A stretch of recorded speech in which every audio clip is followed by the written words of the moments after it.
সমান প্রত্যাশা পূরণ অন্তর্বর্তী সরকারের বড় চ্যালেঞ্জ, বলছে আইসিজি। সংস্কার উদ্যোগ গতিশীল করার তাগিদ।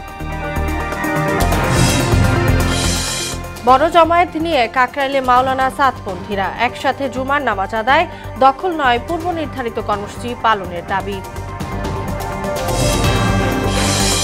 বাড়ছে শিক্ষিত বেকারের সংখ্যা, মিলছে না সরকারি চাকরি। কর্মসংস্থান সৃষ্টিতে উদ্যোক্তা তৈরির পরামর্শ বিশেষজ্ঞদের। এবং উচ্চ মূল্যস্ফীতির জাতাকলে বাংলাদেশ, লাগামহীন শীতকালীন সবজির দাম, বাজারের অস্থিরতায় সাধারণ মানুষের না বিশ্বাস।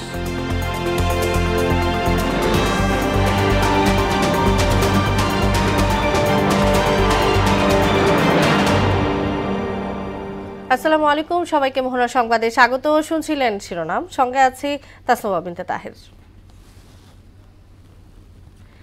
এবার বিস্তারিত। নতুন বাংলাদেশ গঠনে অন্তর্বর্তী সরকার যে সংস্কার উদ্যোগ নিয়েছে তার বাস্তবায়ন করা যথেষ্ট কঠিন হবে।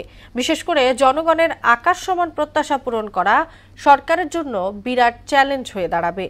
এক প্রতিবেদনে এমন পর্যবেক্ষণ জানিয়েছে ব্রাসেলস ভিত্তিক সংস্থা আন্তর্জাতিক ক্রাইসিস গ্রুপ আইসিজি। অন্তর্বর্তী সরকারের ১০০ দিন পূর্তি উপলক্ষে প্রকাশিত প্রতিবেদনে সংস্কার বাস্তবায়ন উদ্যোগ গতিশীল করার তাগিদ দিয়েছে সংস্থাটি। বিস্তারিত কাজী শাহরিনের রিপোর্টে।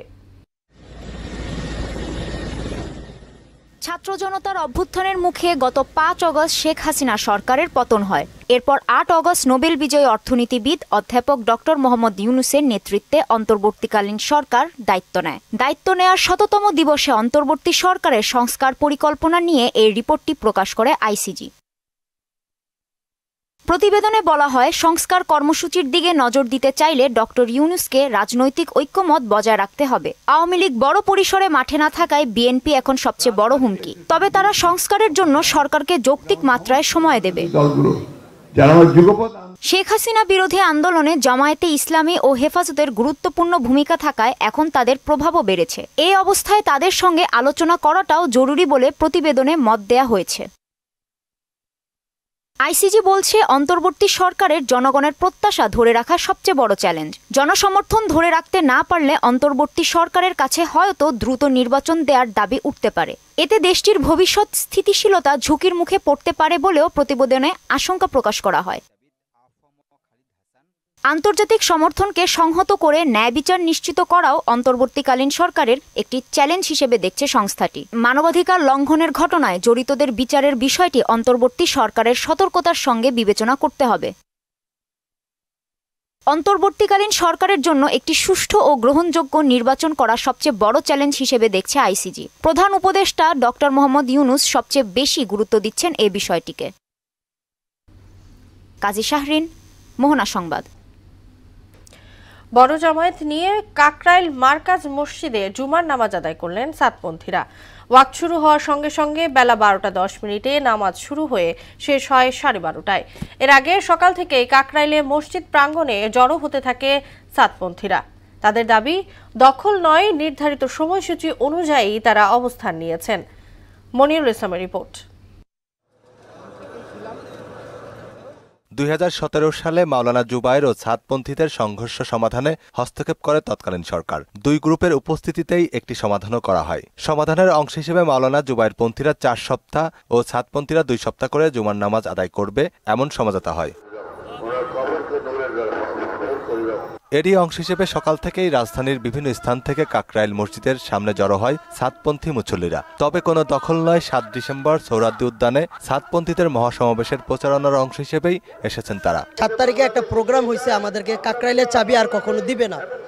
তো সেই সুবাদে আমরা সরকারের ঊর্ধ্বতম কর্মকর্তাদের কাছে বসছি, উপদেষ্টা মণ্ডলীদের কাছে বসছি, সেই সুবাদে তারা আমাদেরকে আজকে চাবি দিচ্ছে। আমরা সবাই ভাই ভাই, আমাদের মধ্যে যাতে কোনো ধরনের ভেদাভেদ মতপার্থক্য না হয়। বেলা ১২টার আগে হাজার হাজার লোকে পরিপূর্ণ হয়ে যায় কাকরাইল এলাকা। প্রধান সড়ক পার হয়ে প্রধান বিচারপতির বাসভবন ছাড়িয়ে কাকরাইল মোড় পর্যন্ত রাস্তায় দাঁড়িয়ে জুম্মা আদায় করেন মুসল্লিরা। মার্কাজ মসজিদ ও টঙ্গী ইজতেমা ময়দান দখলকে কেন্দ্র করে তাবলিগের দুই গ্রুপের মধ্যে দ্বন্দ্ব তীব্রতর হচ্ছে। দুই গ্রুপ পাল্টাপাল্টি বক্তব্য দিচ্ছে। সাদপন্থীরা বলছেন তারা বৈষম্যের শিকার। আমাদের আমি যদি না হয় তাহলে ইজতেমা হয়, ইজতেমা হইলে সারা পৃথিবীর মানুষ আসে না।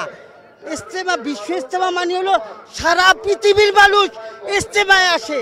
আমরা এই বিশ্ব ইজতেমা করব, যে কোনো বিনিময় হোক ইনশাআল্লাহ। বাংলাদেশি কিছু উলামা একরাম এখানে বিভ্রান্তি ছড়াচ্ছে। আমি চাই যে সবাই আলেম, আমরা একই কালেমে দাওয়াত দিয়েছি, সবাই যেন একই দাওয়াত দিবে। তবে এদিন জুবায়েরপন্থীদের কারো দেখা মেলেনি। কঠোর নিরাপত্তা ব্যবস্থার মধ্যেই তারা জুমার নামাজ আদায় করেন। নিরাপত্তার স্বার্থে কাকরাইল মসজিদের পাশে রমনা ও প্রধান উপদেষ্টার বাসভবনে যাওয়ার পথটি বন্ধ করে দেওয়া হয়। বিশ্ব ইজতেমা এবং কাকরাইল মসজিদ নিয়ে ছাদপন্থী এবং জুবায়েরপন্থীদের দ্বন্দ্ব বহুদিনের। কিছুতেই এই সংকট নিরসন হচ্ছে না। ইসলাম একটি পূর্ণাঙ্গ জীবন বিধান, কিন্তু সেই ইসলামেই সংঘাত এবং দ্বিধাদ্বন্দ্ব কতটা সাংঘর্ষিক সেটি এখন বড় প্রশ্ন। মনিরুল ইসলাম, মোহনা সংবাদ, ঢাকা। বিশ্ববিদ্যালয়ে ডিগ্রিধারীর সংখ্যা বাড়লেও সেই অনুপাতে বাড়েনি সরকারি চাকরির সুযোগ। কর্মসংস্থান সৃষ্টিতে উদ্যোক্তা তৈরির জন্য নেই বিশেষ কোনো উদ্যোগ। শিক্ষার্থীদের দাবি, এ কারণেই প্রতি বছর লাফিয়ে বাড়ছে শিক্ষিত বেকারের সংখ্যা। এমন বাস্তবতায় ঋণ সহযোগীকরণের পাশাপাশি আন্তর্জাতিক শ্রমবাজারে অবস্থান তৈরির পরামর্শ বিশেষজ্ঞদের। এমআর আসাদের বিশেষ প্রতিবেদন। সরকারি চাকরি যেন সোনার হরিণ, আর এজন্য দরকার পাবলিক বিশ্ববিদ্যালয়ের ডিগ্রি। সবার ধারণা, সামাজিক প্রতিষ্ঠা আর নিরাপত্তা নিশ্চিতে সরকারি চাকরির কোনো বিকল্প নেই। কিন্তু জীবনের সবচেয়ে মূল্যবান সময় আর অর্থ ব্যয়ের পর কতজনের ভাগ্যে জোটে এ সোনার হরিণ? তার জব সিকিউরিটি, তার ফিউচারের সিকিউরিটি, লাইফ সিকিউরিটি যদি হচ্ছে নিশ্চিতভাবে সফলভাবে থাকতো, তাহলে আমার মনে হয় এই জায়গাটায় হচ্ছে আরেকটু আমরা যে তরুণরা বিভিন্ন দিকে ছড়িয়ে যেতে, শুধু সরকারি চাকরি না, সবাই যদি চাকরির দিকে যোগ, আবার সরকারি চাকরির দিকে বিশেষ করে। এটা যদি ব্যক্তিগত পর্যায়ে যে এরকম চিন্তা ভাবনাটা এরকম হতো যে আমার চাকরি না হলে সমস্যা নেই, আমি উদ্যোক্তা হব, এই কোনো ব্যবসা করব। সরকারি চাকরির কাঙ্ক্ষিত লক্ষ্যে পৌঁছাতে না পারলেও অন্ততপক্ষে সমাজে মাথা উঁচু করে বাঁচার সুযোগ পাওয়াও সহজ নয়। দেশসেরা বিশ্ববিদ্যালয়ের সনদ হাতে নিয়েও বছরের পর বছর কেন থাকতে হয় বেকার? নতুন কিছু তৈরি করার যে ফাংশনটা, এই ফাংশনটা আসলে, এই স্বপ্নটা আসলে আমাদের শিক্ষার্থীদেরকে আমাদের প্রতিষ্ঠানগুলো দেখাতে পারছে না। যেখানে বিশ্ববিদ্যালয়ের প্রয়োজন নাই তেমন জায়গাতে বিশ্ববিদ্যালয় খুলে দেখবেন শুধু শিক্ষিত বেকার, প্রচুর পরিমাণে শিক্ষিত বেকার, কিন্তু সেই বেকারগুলো দেখবেন ততটা দক্ষ না। শিক্ষিত জনগোষ্ঠীকে উদ্যোক্তায় পরিণত করতে সহজ শর্তে ঋণ সহ প্রয়োজনীয় নীতিগত সহায়তার দাবি মেধাবীদের। পড়াশোনা শেষে যদি উদ্যোক্তা হওয়ার ইচ্ছা থাকে, বিভিন্ন ব্যাংক থেকে যদি ঋণ পায় বা এরকম কোনো একটা আর্থিক সুবিধা পায়, তখন সে যেতে পারবে। ফোর্থ ইয়ারের ক্ষেত্রে এমন কিছু সাবজেক্ট বা এমন কিছু যুক্ত করা উচিত যেটা পরবর্তীতে প্রাইভেট সেক্টরে যাওয়ার জন্য উপযোগী। উন্নয়ন সহযোগী দেশগুলোর শ্রমবাজারের চাহিদা আমলে নিয়ে শিক্ষাক্রম ঢেলে সাজানোর পরামর্শ দিলেন ঢাকা বিশ্ববিদ্যালয়ের এ শিক্ষক। উচ্চ শিক্ষার পাশাপাশি দেশের ডিমান্ড অনুযায়ী কি ধরনের গ্রাজুয়েট তৈরি করা দরকার, সেই অনুযায়ী বিশ্ববিদ্যালয় তৈরি করা দরকার। একইভাবে কোন দেশের সাথে আমার শ্রমবাজার রয়েছে, সেই দক্ষতা অনুযায়ী কিন্তু তাদেরকে দক্ষ শ্রমিক হিসাবে আমরা তুলতে পারি। সরকারি চাকরির গোলকধাঁধা থেকে বেরোতে প্রয়োজন দৃষ্টিভঙ্গির পরিবর্তন। পুঁথিগত বিদ্যার পাশাপাশি কর্মমুখী শিক্ষার বিস্তার হলে প্রতিযোগিতার বিশ্বে এগিয়ে যেতে পারে বাংলাদেশ। যে পেশায় যেতে চায় তার জন্য আসলে দক্ষতার যে ট্রেনিংটা, তার কিন্তু বিকল্প নাই, এবং সেটার জন্য লং টার্ম ট্রেনিং এর দরকার হয়। এমআর আসাদ, মোহনা সংবাদ, ঢাকা। 2 বছর ধরে ক্রমবর্ধমান উচ্চ মূল্যস্ফীতির সঙ্গে লড়ছে বাংলাদেশ। এখনও সীমিত আয়ের মানুষের নাগালে আসেনি শীতকালীন সবজির দাম। মাছের বাজারও চড়া, চাল, তেল, আলু, পেঁয়াজের দামও লাগামহীন।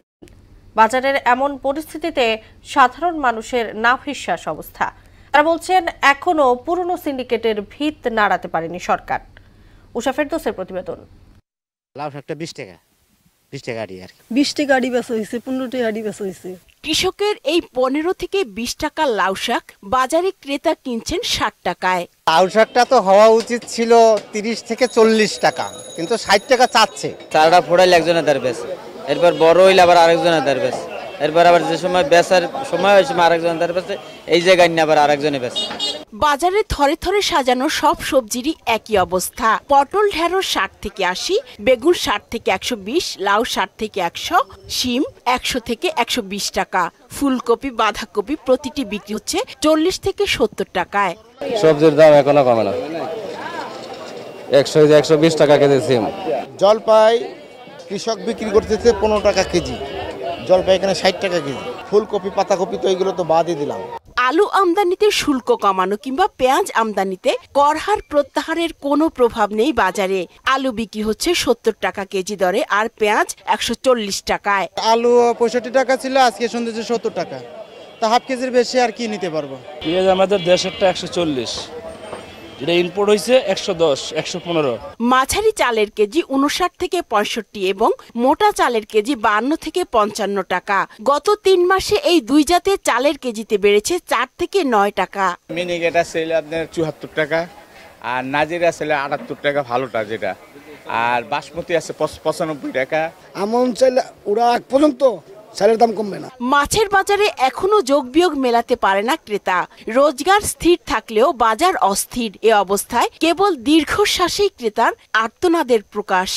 আমাদের লাগানোর বাইরে ট্যাংরা মাছ কিনলাম 900 টাকা কেজি। ব্যবসায়ীদের উপরে যারা বিক্রেতা তাদের উপরে বেশি নির্ভর করে, আর সাপ্লাইয়ের উপর। শুধু চাষের বাজার না, সবকিছুর দাম বেশি। গত সপ্তাহের তুলনায় কিছুটা বেড়েছে ব্রয়লার মুরগির দামও। প্রতি কেজি বিক্রি হচ্ছে 185 টাকায়। ব্রয়লারটা 185 টাকা, না কমলো কম না, বাড়তি তো। বিবিএস এর সবশেষ তথ্য অনুযায়ী অক্টোবরে মূল্যস্ফীতি বেড়ে 10.87% হয়েছে, যা গত 3 মাসের মধ্যে সর্বোচ্চ। উষা ফেরদৌস, মোহনা সংবাদ, ঢাকা। দীর্ঘ 3.5 মাস বন্ধ থাকার পর আবারও চালু হলো ঢাকা সিরাজগঞ্জ রুটের একমাত্র ট্রেন সিরাজগঞ্জ এক্সপ্রেস। ভোর 6টায় শহরের বাজার স্টেশন থেকে ট্রেনটি ঢাকার উদ্দেশ্যে ছেড়ে যায়। এ সময় যাত্রীদের ফুল দিয়ে শুভেচ্ছা জানানো হয়। প্রথম দিনই ঢাকাগামী যাত্রী ছিল চোখে পড়ার মতো। ট্রেনে চড়ে সরাসরি ঢাকা যেতে পেরে উচ্ছ্বসিত সিরাজগঞ্জবাসী। গত 4 আগস্ট সিরাজগঞ্জ এক্সপ্রেস ট্রেন চলাচল বন্ধ ঘোষণা করা হয়।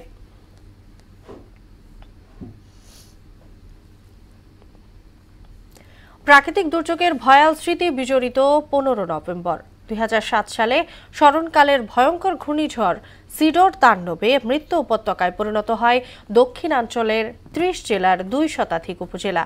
বিধ্বস্ত হয় 6 লাখ বসতবাড়ি, ফসলের ক্ষেত। বাগেরহাট, বরগুনা, পটুয়াখালী, ঝালকাঠি জেলায় নিহত হন 3,500-এর বেশি মানুষ। সেদিনের সেই দুঃসহ স্মৃতি আজও উপকূলবাসীকে মনে করিয়ে দেয়। বিস্তারিত জানাচ্ছেন আফরিন পপি। উপকূলীয়দের স্মৃতিচারণে উঠে এসেছে সিডরের ধ্বংসলীলার সেই চিত্র। 2007 সালের 15 নভেম্বর রাতভর চলে তাণ্ডব এবং জলোচ্ছ্বাসে উপকূলের কয়েক হাজার মানুষ মৃত্যুর কোলে ঢলে পড়ে। পুরো এলাকা হয়ে যায় লণ্ডভণ্ড। ভোরের আলো ফুটতেই চারিদিকে দেখা যায় শুধুই ধ্বংসলীলা।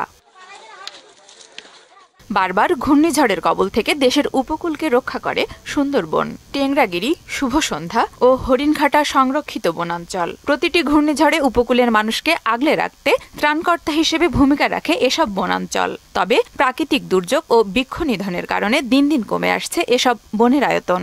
এতে ঝুঁকি বাড়ছে উপকূলের বাসিন্দাদের। স্থানীয়রা বলছেন, বন রক্ষায় দ্রুত কার্যকরী পদক্ষেপের পাশাপাশি জলোচ্ছ্বাস থেকে বাঁচতে স্থায়ী বাঁধ নির্মাণ না করলে ঝড় জলোচ্ছ্বাসে বাড়বে প্রাণহানি। যদি বন ভেঙে যায় তাহলে আর আমাগো বাঁচার কোনো কায়দা নাই। মানববন্ধন যত আছে আমরা করি, কিন্তু করার মাথায় মুড়ো মাথায় এই বেরি বেতার হয় না। সেটার সময় তো এই ভাঙ্গ ছুটতে আমাকে পদ্মার ওই স্কুলটা ওই স্কুল মাঠে আমার গলামাল করে দিয়েছে। মানুষ এখান মানুষ ভাসছে, ওই আমাকে ধান খাতে মানুষ বহুত মানুষ পাওয়া গেছে ধান খাতে। সরকার একটু উদ্যোগ নিত, কিছু জিও ব্যাগ ফেলাই দিত। এই জিও ব্যাগ ফেলাই দিলে বনটা রক্ষা হইলে আমরাও একটু রক্ষা পাইতাম। কিন্তু আমি জানি এইখানে একটা টিকসই মজবুত একটা বেরিবাদ হয়। উপকূল এবং উপকূলীয়বাসীদের রক্ষায় পর্যায়ক্রমে স্থায়ীভাবে বাঁধ নির্মাণের নানামুখী উদ্যোগের কথা জানালেন পানি উন্নয়ন বোর্ড। বন রক্ষার্থে একটা প্রস্তাবনা ইতিমধ্যে প্রেরণ করেছি। প্রস্তাবনা অনুমোদিত হলে কাজ বাস্তবায়ন করতে পারবো। আস্তে আস্তে বিভিন্ন প্রকল্পের মাধ্যমে আমাদের স্থায়ী বাঁধ, যেটাকে সিসি ব্লক দিয়ে করা হয়ে থাকে, সেটা বাস্তবায়ন করব। সিডরে পিরোজপুরে ৩৫৪ কিলোমিটার বেড়িবাঁধের অর্ধেকের বেশি ক্ষতিগ্রস্ত হয়েছিল। এত বছর পেরিয়ে গেলেও টেকসই বেড়িবাঁধ নির্মিত না হয় বাঁধ ভেঙে প্রায় জলোচ্ছ্বাস ও জোয়ারের পানিতে তলিয়ে ক্ষতির মুখে পড়ছে পিরোজপুরের কয়েক লাখ মানুষ। উপকূলীয়দের রক্ষায় স্থায়ী বাঁধ নির্মাণের পাশাপাশি সবুজ শিল্প বিপ্লব তথা বনায়ন এবং যথেচ্ছক বৃক্ষনিধন রোধী হতে পারে ঘূর্ণিঝড় মোকাবেলায় উপকূলীয়বাসীদের ত্রাণকর্তা, এমন অভিমত সবার। আফরিন পপি, মোহনা সংবাদ। সুন্দরবনের দুবলার চরে শুরু হয়েছে শত বছরের ঐতিহ্যবাহী রাস উৎসব। আগামী 16 নভেম্বর পর্যন্ত চলবে এই উৎসব। সমুদ্র তীরে পূর্ণিমার পূজা ও পূর্ণ স্নানের মধ্য দিয়ে শেষ হবে এবারের আয়োজন। জীববৈচিত্র্য সংরক্ষণে 2021 সাল থেকে রাসমেলা বন্ধ। শুধু পূজার আয়োজন থাকায় ভক্ত পূর্ণার্থী ছাড়া এবারও দর্শনার্থীদের সুন্দরবন ভবনে নিষেধাজ্ঞা বহাল রাখা হয়েছে। অমিত পালের প্রতিবেদন, জানাচ্ছেন তাহসিন তারিন। বৈষ্ণব ভাবধারায় ভগবান শ্রীকৃষ্ণের সাথে শ্রী রাধিকা ও গোপিনীদের মিলন পর্বই হল রাস উৎসব। ধর্মীয় বিশ্বাস আর জাগতিক মনোবাসনা পূর্ণ করার জন্য প্রতি বছর হেমন্তের পূর্ণিমা তিথিতে অনুষ্ঠিত হয় রাসমেলা। এবারও বঙ্গোপসাগরের দুবলার চরে অনুষ্ঠিত হচ্ছে এই উৎসব। বরাবরের মতো সাগরে ডুব দিয়ে মনোবাসনা পূর্ণ ও জাগতিক কল্যাণের জন্য ভক্তরা ছুটে আসেন এখানে। ধর্মীয় ভাব গাম্ভীর্যে আরাধনা করেন ভগবান শ্রীকৃষ্ণ ও শ্রী রাধিকার। বছরে একবার এনে হচ্ছে রাস উৎসব পালিত হয়, সেইভাবে মানুষ এনে ভগবানের কাছে যা প্রার্থনা করে সেই প্রার্থনা পূরণ হয়। পূজা অর্চনা শেষে আমরা আমাদের পূর্ণ যে গঙ্গা স্নান, যেটার জন্য আসলে আমরা আমাদের মঙ্গল কামনা করার জন্য আসছি এখানে, সেই গঙ্গা স্নান করব। 3 দিনের ধর্মীয় অনুষ্ঠান শেষে বঙ্গোপসাগরের আলোর কোলে সমুদ্রে পূজা আর পুণ্য স্নানের মধ্য দিয়ে শেষ হয় এই অনুষ্ঠান। প্রতি বছরই রাস পূজায় আগমন ঘটে হাজার হাজার ভক্ত ও দর্শনার্থীর। করেন ধর্মীয় কীর্তন এবং পূজা অর্চনা। পূজা অর্চনা করে আমরা এখান থেকে সশরীরে আমরা স্নান সেরে আমরা আমাদের আবার নিজ বাসভবনে আমরা ফিরে যাব। রাসমেলাকে কেন্দ্র করে সুন্দরবন উপকূল জুড়ে নেওয়া হয়েছে কঠোর নিরাপত্তা ব্যবস্থা। তীর্থযাত্রী ও দর্শনার্থীদের নিরাপত্তা নিশ্চিতে কোস্টগার্ডের পাশাপাশি কাজ করছে বন বিভাগ ও প্রশাসনের সদস্যরা। আগামী 16 নভেম্বর পূর্ণিমার পূজা ও পুণ্য স্নান শেষ করে ফিরবেন ভক্ত ও দর্শনার্থীরা। এই উৎসবকে কেন্দ্র করে সুন্দরবন উপকূল জুড়ে নেওয়া হয়েছে কঠোর নিরাপত্তা ব্যবস্থা। এ সময় বন্য প্রাণী শিকার বন্ধে বন বিভাগ ও আইন প্রয়োগকারী সংস্থার পাশাপাশি বাড়তি নিরাপত্তা ব্যবস্থা নিয়েছে বাংলাদেশ কোস্টগার্ড। তাহসিন তারিন, মোহনা সংবাদ। দেশের বাইরের খবর। ইসরায়েলের লাগাতার হামলায় গাজা ও লেবাননে আরও 45 জন নিহত হয়েছেন। অন্যদিকে সিরিয়ার রাজধানী দামেস্কে ভয়াবহ হামলা চালিয়েছে ইসরায়েলি সামরিক বাহিনী। সিরিয়ার রাষ্ট্রীয় সংবাদ মাধ্যম জানায় আবাসিক ভবনে চালানো ওই হামলায় কমপক্ষে 15 জন নিহত হয়েছেন। কাজী শাহরিনের আরেকটি ডেস্ক রিপোর্ট। ফিলিস্তিনের অবরুদ্ধ গাজা ও লেবাননে ভয়াবহ হামলা অব্যাহত রেখেছে নেতানিয়াহু সেনারা। এতে একদিনে নিহত হয়েছেন আরও 45 জন। এর মধ্যে গাজায় নিহত হয়েছে 24 ফিলিস্তিনি এবং লেবাননে প্রাণ হারিয়েছেন আরও 21 জন। গাজার স্বাস্থ্য মন্ত্রণালয় জানিয়েছে গত বছরের অক্টোবর থেকে এ পর্যন্ত মোট মৃতের সংখ্যা বেড়ে প্রায় 43,736 জনে পৌঁছেছে। গত 24 ঘন্টায় ইসরায়েলি বাহিনীর ভয়াবহ হামলায় আহত হয়েছে আরও 112 জন। অন্যদিকে সিরিয়ার রাজধানী দামাস্কে আবাসিক ভবনগুলোতে ভয়াবহ ইসরায়েলি হামলায় 15 জন নিহত হয়েছেন বলে সিরিয়ার রাষ্ট্রীয় সংবাদ মাধ্যম জানিয়েছে। সিরিয়ার রাজধানীর পশ্চিমে মাজে এবং কুদসায়ার শহরতলিতে বেশ কয়েকটি ভবনকে লক্ষ্যবস্তু করা হয়। ইসরায়েল বছরের পর বছর ধরে সিরিয়ায় ইরান সম্পর্কিত লক্ষ্যবস্তুগুলোতে হামলা চালিয়ে আসছে, কিন্তু গত বছরের 7 অক্টোবর ইসরায়েলের ফিলিস্তিনি স্বাধীনতাকামী গোষ্ঠী হামাসের হামলার পর থেকে এই ধরনের অভিযান আরও বেড়েছে। কাজী শাহরিন, মোহনা সংবাদ। দায়িত্ব গ্রহণের পর প্রথম কাজই হবে রাশিয়া ইউক্রেন যুদ্ধ বন্ধ করা, জানিয়েছেন যুক্তরাষ্ট্রের নবনির্বাচিত প্রেসিডেন্ট ডোনাল্ড ট্রাম্প। শুক্রবার ফ্লোরিডায় আমেরিকা ফার্স্ট পলিসি ইনস্টিটিউটের অনুষ্ঠানে অংশ নিয়ে তিনি এই ঘোষণা দেন। নির্বাচনের পর এটি ট্রাম্পের জনসম্মুখে দেয়া প্রথম দীর্ঘ বক্তব্য। এ সময় যুক্তরাষ্ট্রের স্বাস্থ্য ও মানব সেবা বিভাগের প্রধান হিসেবে রবার্ট এফ কেনেডি জুনিয়রের নাম ঘোষণা করেন ট্রাম্প। এদিকে জাতিসংঘে নিযুক্ত ইরানের রাষ্ট্রদূতের সঙ্গে সাক্ষাৎ করেছেন টেসলার সিইও ও এক্সের স্বত্বাধিকারী ধনকুবের ইলন মাস্ক। শ্রীলঙ্কায় আগাম পার্লামেন্ট নির্বাচনে বড় জয় পেয়েছে দেশটির নতুন বামপন্থী প্রেসিডেন্ট অনুরাকুমারা দিশানায়কের নির্বাচনী জোট ন্যাশনাল পিপলস পাওয়ার এনপিপি। নতুন প্রেসিডেন্ট শপথ নেয়ার মাত্র 7 সপ্তাহ পর দেশটিতে পার্লামেন্ট নির্বাচনে ভোট গ্রহণ অনুষ্ঠিত হয়। বার্তা সংস্থা এএফপি জানিয়েছে, মূলত দেশের অর্থনৈতিক সংকট সৃষ্টির জন্য এবার বড় দলগুলোকে প্রত্যাখ্যান করেছেন শ্রীলঙ্কার ভোটাররা। শেষ করব মোহনা সংবাদ, যাবার আগে শোনামগুলো জানিয়ে দিচ্ছি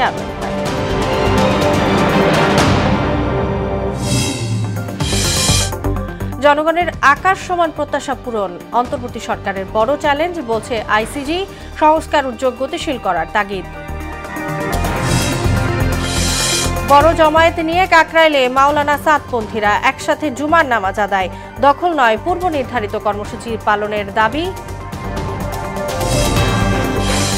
বাড়ছে শিক্ষিত বেকারের সংখ্যা, মিলছে না সরকারি চাকরি। কর্মসংস্থান সৃষ্টিতে উদ্যোক্তা তৈরির পরামর্শ বিশেষজ্ঞদের। এবং উচ্চ মূল্যস্ফীতির জাতাকলে বাংলাদেশ, লাগামহীন শীতকালীন সবজির দাম, বাজারের অস্থিরতায় সাধারণ মানুষের নাভিশ্বাস। এই ছিল মোহনা সংবাদে। পরবর্তী সংবাদ রাত 9টায়, এর আগে সন্ধ্যা 7টায় দেখবেন সংবাদ এক নজরে। মোহনার সবশেষ খবর জানতে ভিজিট করুন www.mohana.tv। সংবাদ দেখতে পান ফেসবুক ও ইউটিউবেও। এতক্ষণ সঙ্গে থাকার জন্য সবাইকে ধন্যবাদ।